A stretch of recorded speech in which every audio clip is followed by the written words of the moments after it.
Wait, eto, titignan ko. Ma'am, wala ba kayong kasamang namimili, kontraktor, o kaya jowa, boyfriend, mga ganun? Jowa? Well, wala siya ngayon dito. Kaya ako mag-isa lahat. Pero alam mo, magaling naman ako sa interior design. Kaya kaya ko to. Interior design? Malayo po yung construction sa interior design. Bakit? Ayaw mo ba akong bumili dito? Ay, hindi! Dito ka bibili. Exactly! Ayan! So, mamili na tayo ng paint. Tara! Exciting! Hi, Miss Beverly.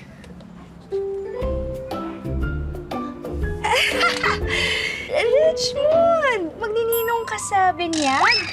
Ha? Ay, sorry. A-attend ka ng seminar for business, no? Hindi, dito lang ako sa tindahan kasi inaantay kita eh. Bakit? Wala, para samahan ka? Okay. Sorry. Kasi ngayon lang kita nakita na para alam mo yun, naka-forma, tas naligo. Anyways, andito pala ako today, syempre, para mamili. Another day, another shopping. Richmond! Ay, Richmond! Tama-tama, andito ka. Pupunta tayo kay Auntie Gladys ngayong linggo, ha? Pakikilala niya yung daughter niya. Nakita ko ang picture. Ang ganda! Pakiramdam ko, magiging asawa mo siya. Ay, excuse me. Pero, pwede ba this time, anak? Behave ka muna, ha? Kasi, tumatanda ka na. Uubos na yung chances mo para makapang-asawa. Di bali kung may nagkakagusto sa'yo. Anak, wala. Kaya ako na lang hahanap ng magkapang-asawa mo. Kasi kung ikaw, wala kang mahahanap. Kaya ikaw, sunod sa akin, ha? Okay. Mwah!